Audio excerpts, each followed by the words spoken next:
kepada firman, imanmu kepada ketaatan itu yang diperlukan untuk kau bisa dipulihkan segera, untuk kau bisa menikmati damai sejahtera segera, untuk Tuhan pakai kau lagi menjadi alatnya setiap bagian dalam hidup secara khusus di bidang hukum yang ada. Yang ketiga dalam bagian kedua tentang mungkinkah Tuhan inkonsisten. Keangkuhan musuh Yehuda disingkapkan oleh Habakuk. Habakuk punya alasan yang sangat kuat, saudara. Ya, dia hanya bukan melihat kesucian Allah menjadi alasannya. Dia bukan hanya melihat ketidakberdayaan umat Allah, tetapi dia melihat keangkuhan musuh Yehuda, kesombongan. Bukankah Tuhan tahu bahwa kesombongan itu musuh Allah yang luar biasa?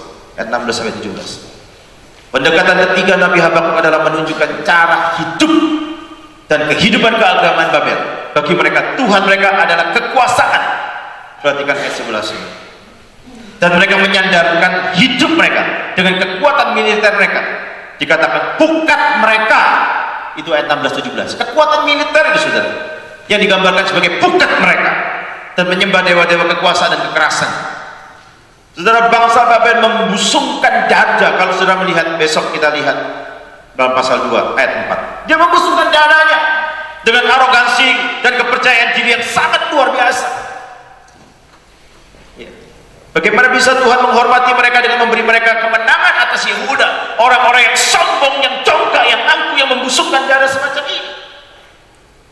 Itu mulai dia menggugat kembali tentang Tuhan.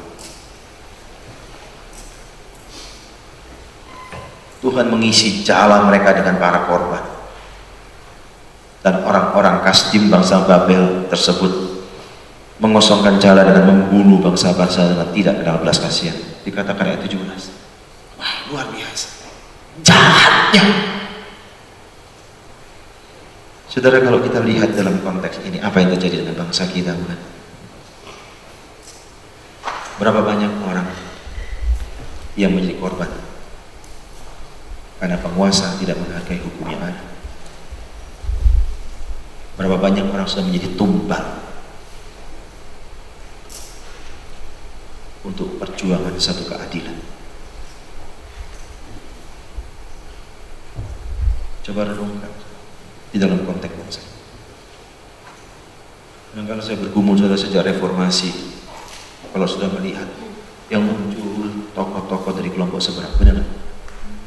Sampai 15 tahun hari ini, bulan ini, 15 tahun kita memperingati reformasi. Mana kader-kader kita? Kita asik dengan diri kita sendiri. Kita bertikai dengan diri kita sendiri.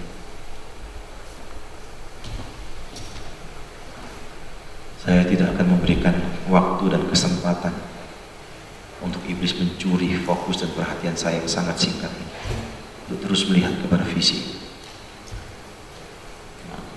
Orang mau ngomong A sampai Z, biarkanlah. Saya akan terus berjuang. Saya tidak mempedulikan itu, tidak mau mendengar, karena saya tahu saya dipanggil bukan untuk hal-hal begitu.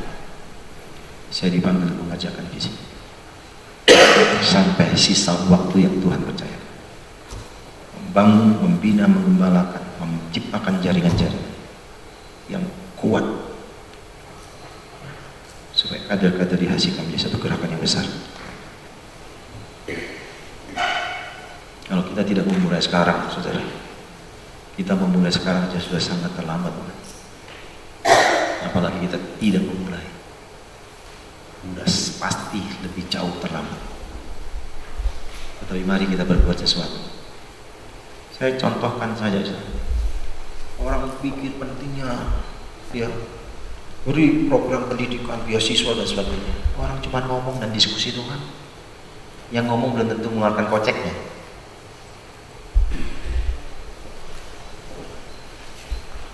Diam-diam saya dengan sekelompok kecil memulai dengan program beasiswa. Hanya 3 orang, teman-teman KTP saja. Sederhana memulainya. Pada waktu itu masih langkah-langkahnya orang selesai S1. Saya pikir betapa pentingnya kalau ada generasi kita, generasi dari mahasiswa Kristen atau siswa Kristen kita bisa pernah mengecap pendidikan universitas, yang menghasilkan alumni-alumni yang punya pemikiran dengan nilai-nilai kebenaran Tuhan. Itu saja, sederhana. Dimulai dari mana? Dari kantong bertiga. Itu berjalan dari tahun ke tahun sampai kira-kira lebih dari 10 tahun, barulah memikirkan langkah strategis lebih jauh. Maka tetap gerakan itu ada, ditambah dengan gerakan yang kedua, gerakan yang disebut Daniel Movement, menyekolahkan tuh orang S2 dan S3. Sekarang ini saudara, sudah 1 S2 sudah selesai berapa tahun yang lalu, dan 1 S2 yang sebentar lagi akan selesai, dan 1 doktor sudah selesai berapa tahun yang lalu. Duitnya dari mana? Dari 100 rupiah dari kelompok-kelompok pemuritan. Setiap hari 100 rupiah. Uang yang sudah tidak dihargai lagi 100 rupiah dipukul, bisa menyekolahkan S2 dan S3. Daripada ngomong-ngomong doang, tidak menghasilkan apa-apa. Mengerti? Ini penting, sangat penting. Ya, sekarang yang S2 itu dikasih kesempatan untuk mengajar di UI, padahal dia di salah satu perusahaan terbesar di Indonesia. Sama perusahaannya dipersilakan, dia mengajar di UI dan kesempatan yang bagi dia.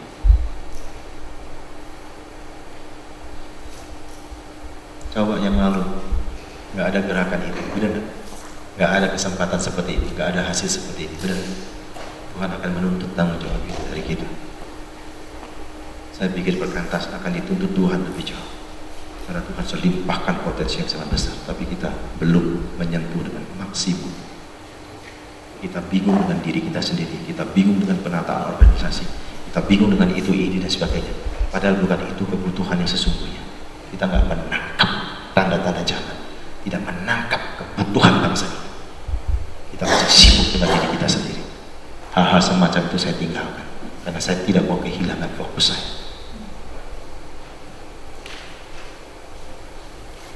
Pergumulan hambaku sangat serius sebenarnya, tidak jauh berbeda dengan pergumulan kita menghadapi konteks bangsa ini. Saya takut saudara, justru kita sendiri yang menjadi pelanggar hukum Tuhan. Saya takut kita tidak mentaati hukum yang ada dalam bangsa ini. Nggak punya ketaatan dengan pajak, nggak punya ketaatan pakai helm. Mahasiswa hukum, mahasiswa hukum, kalau kemana-mana nggak pakai helm, bagaimana engkau bisa menjadi panglima? Hukum jadi panglima. Engkau sih tidak menghormati hukum itu, nggak bisa. Kemana-mana kau nggak bawa STNK, nggak bisa. Kalau engkau ingin menghargai hukum itu, engkau harus mentaatinya. Itu cara menghargai hukum yang ada. Ya. Banyak orang Kristen, wah nyanyinya luar biasa. Belum tentu orang yang menghargai firman Tuhan yang demikian. Belum tentu. Belum tentu praktek bisnisnya benar. Belum tentu. Saya membangun segala perusahaan properti itu, saya bilang kepada rekan, kelola dengan prinsip kekristenan. Di luar nggak boleh. Perhatikan karyawan-karyawan dengan baik, tukang-tukang perhatikan. Kita memberikan value yang berbeda. Saya bilang, orientasi kita bukan memperkaya diri kita. Profit pasti kita dapatkan, tapi bukan itu segala-galanya untuk kepentingan. Pikirkan lebih jauh. Tak kala Tuhan makin memberkati lebih banyak, engkau harus tahu bagaimana mengelola berkat itu untuk menjadi dampak yang lebih besar untuk kegerakan misi Tuhan, bukan untuk dirimu sendiri. Saya melepas apa yang menjadi hak saya untuk kepentingan daripada kegerakan misi yang ada. Dan bagi saya, buat apa menimbun duit sebanyak-banyaknya kalau saya tidak bisa berbuat apa-apa? Berteriak ngoceh tentang orang miskin. Duitmu banyak, depositomu miliaran, tapi kau tidak menyentuh mereka, nggak ada gunanya. Nggak ada gunanya. Berhenti ngomong. Bagi saya nggak ada gunanya. Ini PR besar, saudara. Sebelum saya memperhatikan rakyat-rakyat miskin, saya memperhatikan staf-staf staf miskin. Banyak staf kita yang kiri-kiri. Untuk masa depan dan rumah mereka susah. Saya lepas hak saya, beli rumah sekarang.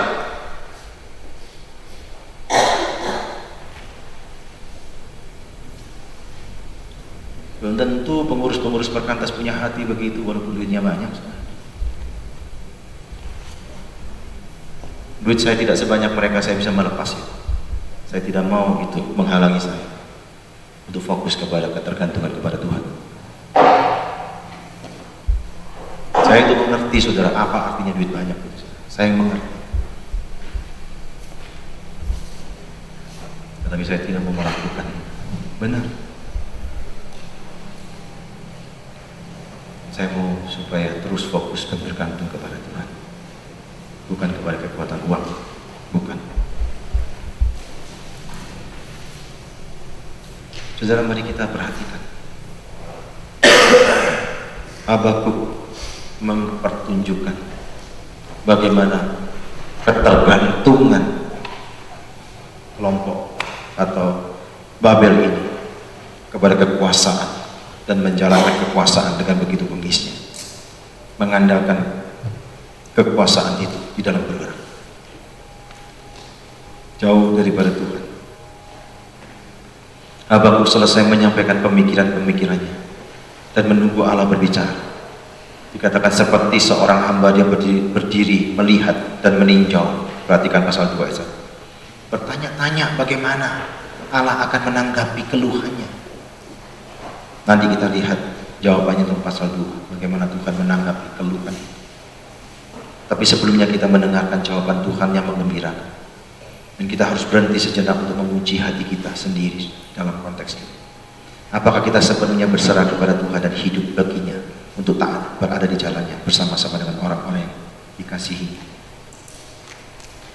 Saya katakan, kalau engkau sekarang ini sungguh menjadi orang yang mempunyai hati nurani dan kau sungguh mengenal betul konteks bangsa dalam pergumulan, bagaimana hukum itu dinistai, seharusnya menggelisahkan diri dan kau datang kepada Tuhan, kau minta ampun kepada Tuhan dan kau menyerahkan diri untuk dipakai oleh Tuhan. Jangan engkau kerja hanya untuk mencari duit dan kekayaan, apalagi engkau mencari keuntungan di tengah-tengah penderitaan orang lain. Engkau memberikan pelanggaran hukum yang paling sangat jelas. Ini sangat penting.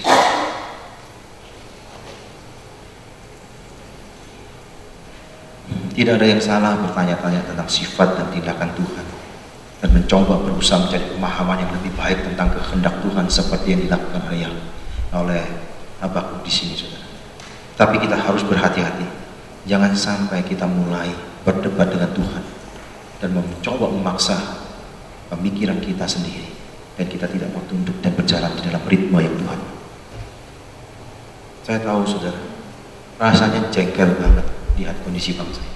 Benar, ya, betul-betul jengkel. Ya. Kalau mau berjalan dalam kehendak sendiri, bisa kehilangan kasih, bisa nggak peduli dengan mereka, benar, bisa apatis, dan hanya bisa berpikir untuk diri kita saja. Makanya saya bisa mengerti kenapa banyak orang yang duitnya banyak, dia akhirnya mengambil keputusan tidak mau repot dan tidak mau direpoti dan mau aman-aman saja. Tapi memang tidak gampang, sangat tidak mudah. Dan saya mengharap, saudara, satu perjuangan yang harus ditegakkan di dalam konteks ini. Kita mengagumi Habakuk karena apa? Kejujurannya, memiliki keinginan supaya Tuhan mengampuni orang-orang yang dia kasih. Itu Habakuk di dalam poin pasal 1 ini. Kejujurannya dia berkomunikasi kepada Tuhan, kerinduannya supaya Tuhan mengampuni orang-orang yang sangat dia kasih. Biarlah kita bisa meniru Habakuk dalam keterbukaan, dalam ketulusan, dalam kesetiaannya untuk menunggu jawaban Tuhan dengan dasar pemahaman seperti yang ditulis oleh Paulus. Oh, alangkah dalamnya kekayaan hikmat pengetahuan Allah, sungguh tak terselidiki keputusan-keputusannya, dan sungguh tak terselami jalan-jalannya. Sebab siapakah yang mengetahui pikiran Tuhan? Atau siapakah yang pernah menjadi penasehatnya? Atau siapakah yang pernah memberikan sesuatu kepadanya sehingga ia harus menggantikannya? Segala sesuatu adalah dari Dia dan oleh Dia, kepada Dia. Bagi Dialah kemuliaan untuk selamanya. Ini kalau kita bisa melihat satu konklusi dari pasal yang pertama. Kejujurannya untuk berdiri di hadapan Allah dalam berkomunikasi tanpa tedeng aling-aling. Dia terus mencoba memahaminya. Yang kedua, dia punya hati dalam segala belas kasihannya. Dia memiliki keinginan yang begitu besar supaya Tuhan mengampuni bangsanya yang sudah bersalah, dan jangan dicabik-cabik begitu ganasnya oleh Babel. Keterbukaan dan ketulusan, kesedihan untuk menunggu jawaban Tuhan dengan dasar pemahaman dan kesabaran yang Tuhan kehendaki. Ini yang dilakukan oleh Habakuk pasal yang pertama. Sepertinya Yehuda memang tidak akan siap menghadapi negara adik kuasa, tetapi Habakuk lebih ingin mengerti kehendak Tuhan. Itu poin dia. Kalau dia mengerti kehendak Tuhan, maka di situ dia akan berjalan lebih jauh dalam ritme yang akan meneduhkan keraguannya. Seseorang yang terus ragu adalah dia belum